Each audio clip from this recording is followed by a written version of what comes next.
You're here because you want to get smart, fast. You want the signal, not all the noise. Yeah. A real understanding of what actually matters. Mm-hmm. And today, we're doing a deep dive into a really pivotal moment in internet security history. The Heartbleed bug. Oh, yeah. Heartbleed, a truly significant vulnerability, and honestly one that still offers valuable lessons, even now, over a decade later, discovered April 2014. Exactly. And at the core of it was OpenSSL. Now, maybe that name doesn't ring a bell for you, but you rely on it constantly. Absolutely. OpenSSL is this widely used open source cryptography library. Yeah.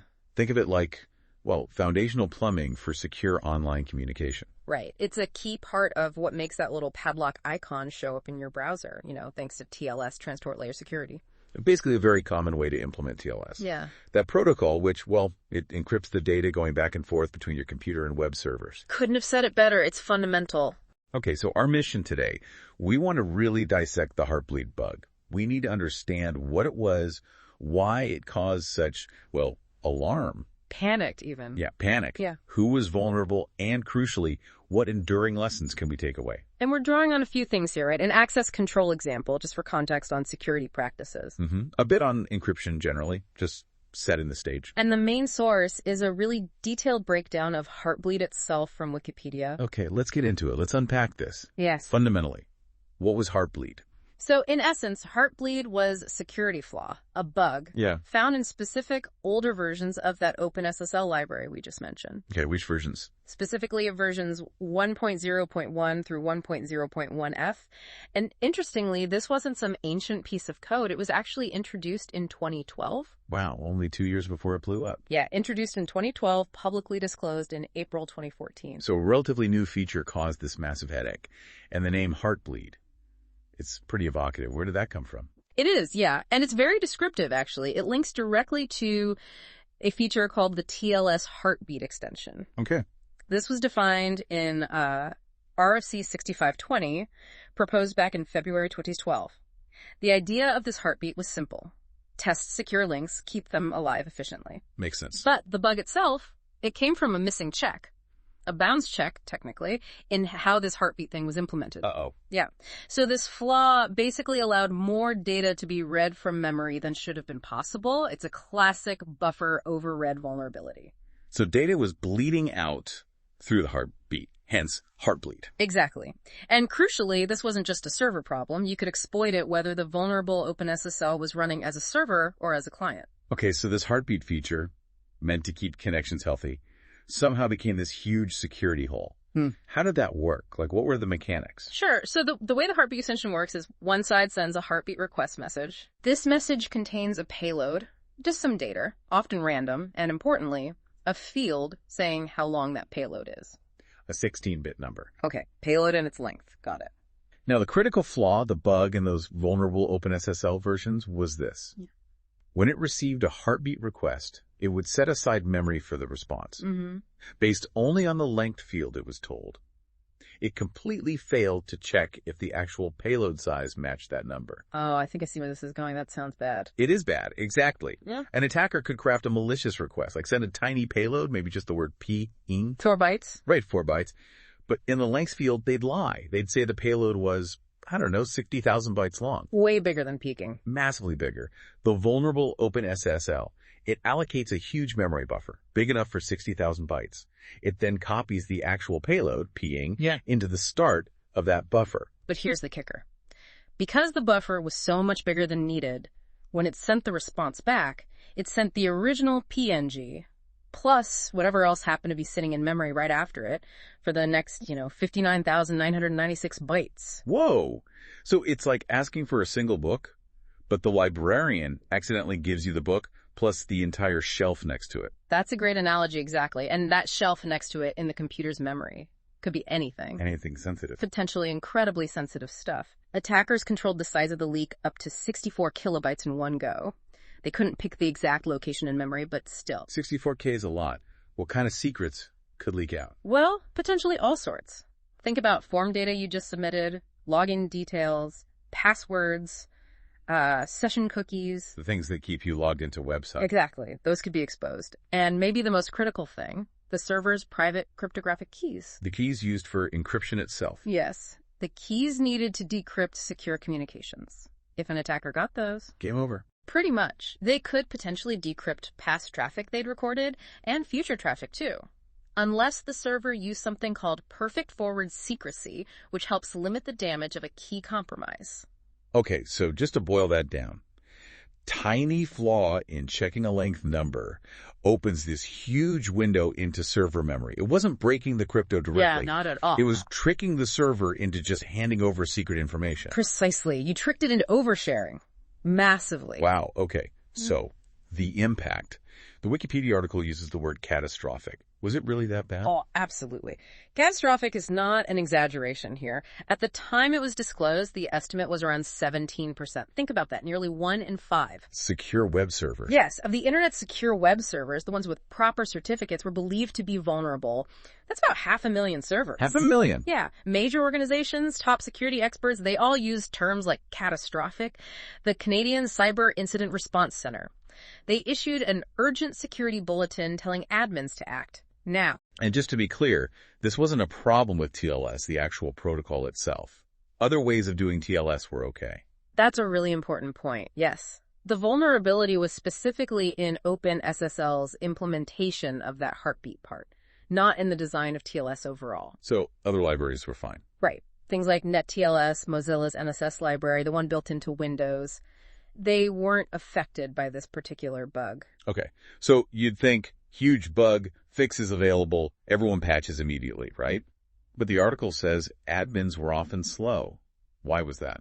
Yeah, that's often the case, unfortunately. Several reasons, probably. For some, patching critical systems isn't trivial. You have to test it, make sure it doesn't break something else. Sure, downtime can be costly. Exactly. There might also have been, initial confusion about just how bad it was. Awareness takes time to spread. And finding all the vulnerable systems. That too. In big networks, just identifying every single place running that specific open SSL version could be a challenge itself. Right. And the Shodan reports the article mentions, those are scary. They show that even months, sometimes years later, a significant number of devices were still vulnerable, still out there on the internet, unpatched. Years. That's sobering. It really is. It highlights the gap between knowing there's a fix and actually getting it deployed everywhere. It's not always simple negligence. It's the complexity of real-world systems. And the article gives some pretty stark examples of real-world exploitation. Can you walk us through a few of those? What actually happened? Yeah, the consequences were very real. The Canada Revenue Agency, their tax authority. Right, you mentioned the bulletin. Well, they reported about 900 social insurance numbers, like social security numbers, were stolen using Heartbleed within just 6 hours. Wow. It forced them to shut down their online services temporarily. They even had to extend the tax filing deadline. A student was later charged for that attack. Okay, what else? In the UK, Mumsnet, a big parenting site, user accounts got hijacked because of Heartbleed. And kind of ironically, anti-malware researchers apparently use Heartbleed themselves to get into private online forums used by cybercriminals. Using the exploit against the bad guys. Sort of, yeah. And more directly, researchers proved you could definitely steal private keys. They set up vulnerable servers on purpose and successfully extracted the keys, just to show it could be done. Okay, proving the concept. And maybe the biggest one, scale-wise, community health systems. A major U.S. hospital group. They said 4.5 million patient records were compromised. 4.5 million. From Heartbleed. Yes. And this was reported just a week after Heartbleed went public. A massive breach of incredibly sensitive data. That's horrifying. And you mentioned earlier it wasn't just servers. Something about reverse Heartbleed? What was that? Right. So the vulnerability worked both ways. It wasn't just servers leaking data to clients. If a client, like an application on your phone or computer was using a vulnerable OpenSSL version, a malicious server could potentially send a bad heartbeat request to the client and trick the client into leaking data from its own memory. So the server could steal data from the user's machine? Potentially, yes. Researchers estimated millions of apps could have been vulnerable to this reverse Heartbleed, so it really widened the potential victim pool massively. Servers, clients. A Wikipedia article paints a picture of just how many different systems were caught up in this. It really does. So it wasn't just websites telling users, change your password. Who else got hit? What kind of systems were vulnerable based on those examples? The list is, well, it's huge. Yes, tons of major websites urged password changes. Yahoo, Imgur, Stack Overflow, Reddit, Tumblr, Wikipedia, you name it. Big names. Very big names. Then online services, Amazon Web Services, GitHub, SoundCloud, Stripe. Lots of infrastructure providers. Okay. Gamers weren't safe either. Steam, Minecraft, League of Legends, others were affected. Even software applications on your desktop or server. Like what? Things like HP server management tools, some versions of FileMaker, LibreOffice had a vulnerable version, certain McAfee products, Oracle MySQL connectors, VMware stuff. Even WinSCP, the FTP client, if you used it with TLS SSL. Wow. It seems like if you were online in 2014, you were almost certainly affected somehow, even indirectly. That's a pretty safe bet. Yeah. It went really deep, down to operating systems and firmware too. Operating systems. Yep. Android 4.1.1 was vulnerable. Firmware for some Apple airport routers, Cisco and Juniper network gear, firewalls like pfSense, router firmware like DDWRT. Even home devices. Some, yeah. Western Digital's My Cloud storage devices had issues. The Tor project, which is all about anonymity. They'd be very concerned. Extremely. They advised people running relays to regenerate their keys and took vulnerable relays offline immediately. And like we said, the entire Canadian government basically shut down its online services for a bit. The scale is just staggering. Okay, so the flaw is revealed, panic ensues. What was the fix? How did they actually stop the bleeding? Well, the good news is the OpenSSL team acted fast once it was reported to them. A fixed version, OpenSSL 1.0.1G, was released the same day Heartbleed became public knowledge, April 7th, 2014. Same day. That's impressive. It is. And the fix itself was conceptually pretty simple. They just added the missing checks, the bounds checks. The check that was missing in the first place. Exactly. Making sure the code actually verified that the stated payload length matched the real payload size before processing the heartbeat request. So, simple oversight, massive consequences, relatively simple fix. What did system admins actually have to do, though? Right. The fix being available is step one. Admins needed to update their OpenSSL installations to 1.80.1G or newer. That was critical, obviously. Was that enough, given keys might have leaked? No, definitely not enough. Because private keys or other secrets could have been compromised before patching, the strong recommendation was regenerate your private keys. Get new keys. Get new keys. Then get new SSL TLS certificates based on those new keys. And importantly, revoke the old certificates associated with the potentially compromised keys. Revoke the old ones so browsers know not to trust them. Precisely. And beyond keys and certs, the advice was often to regenerate other secrets too, like user passwords, session tokens, anything sensitive that might have been sitting in memory. Because you couldn't know for sure what leaked. Exactly. That was a huge challenge for admins. It was incredibly difficult, maybe impossible, to know for sure if a specific server had been exploited or exactly what data might have been taken. A lot of uncertainty. And for regular users, anything besides changing passwords everywhere. Well, one thing the article mentions, maybe more background technical detail, is the importance of browsers having up-to-date certificate revocation lists. CRLs. Right. If a website revoked its old, possibly compromised certificate, but your browser hadn't updated its list of revoked certs yet, it might still trust the bad one. Ah, so even if the site fixed things, your browser might lag behind in knowing about it. Potentially, yeah. So keeping browsers updated, which usually handles CRL updates too, remained important. Right. This whole thing really feels like a massive wake-up call for, well, everyone online. Mm-hmm. What were the deeper root causes? And what lessons did the tech world learn? It absolutely was a wake-up call. Several things came to light. One, it suggested maybe a failure in risk analysis at OpenSSL. Yeah. Perhaps too much focus on performance, adding features. And not enough on rigorous security checking. Possibly, yeah. The language used, C, and OpenSSL's custom memory management also came under scrutiny. C just doesn't have built-in memory safety like some other languages, making buffer overflows easier to introduce accidentally. And the team itself. The OpenSSL developers. Yeah, there was a lot of criticism there about maybe inadequate code review processes. And a huge issue was lack of funding and resources. Underfunded for such critical software. Shockingly so. The developer who actually wrote the flawed code, he admitted he just missed the validation check. Said it wasn't malicious, just an oversight. Which points back to needing better review, right? And it turned out this incredibly vital piece of internet infrastructure used everywhere was maintained mostly by just a handful of volunteers. Wow. Largely underfunded. Wow. That's precarious. It really exposed the world's reliance on critical open source projects and the potential risks when they aren't adequately supported. It makes you wonder about other foundational software out there. It certainly did, and the industry reacted. One major outcome was the Core Infrastructure Initiative. What was that?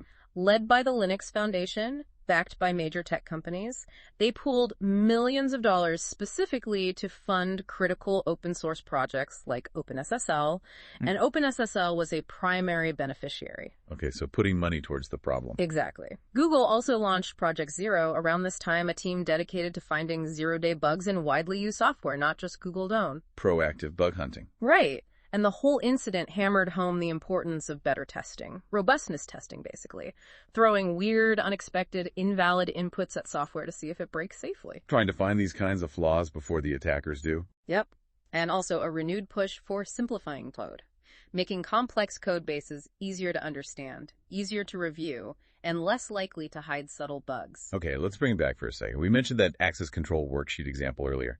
How does something like Heartbleed connect to those broader ideas of authorization, authentication, security hygiene? That's a good connection to make. So while that worksheet might focus on things like, user access reviews or multi-factor authentication. Controls to stop unauthorized logins, mostly. Right. Heartbleed wasn't really about logins directly, but an incident like this just massively underlines the importance of the recommendations you find in those documents, especially things like timely patching. Because a zero-day like Heartbleed needs that rapid patching response. Absolutely. And while MFA wouldn't stop the memory leak itself, if user passwords were leaked via Heartbleed, MFA could still protect their accounts from being taken over. Providing another layered defense. Exactly. So that worksheet, it's a reminder that security is layered. And basic hygiene, like patching promptly, is crucial for defending against all sorts of threats, including unexpected software flaws like Heartbleed. Okay, great. Yeah. So let's try and synthesize this. Okay. What are the really key takeaways from our deep dive into Heartbleed? Okay, number one, Heartbleed was incredibly severe. Widespread impact. It showed just how fragile some critical parts of the internet really are, parts we take for granted. Right. Fragility. Number two, it hammered home the absolute necessity of secure coding practices.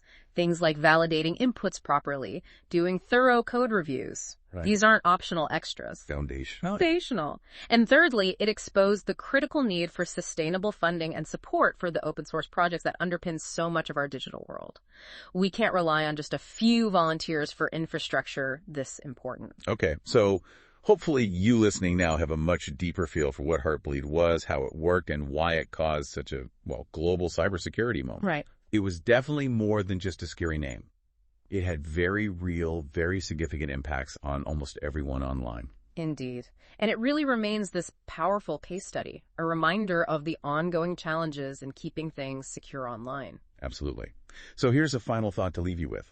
We heard that even years later, systems remained unpatched. Given that, what are the ongoing risks from similar bugs potentially hiding in other widely used software right now? That's the million-dollar question, isn't it? It is. And what can we all do, individuals, organizations, to proactively mitigate those risks? It really makes you think about that constant balancing act, doesn't it? Between wanting things easy and fast versus needing them to be truly secure. Where do you draw the line?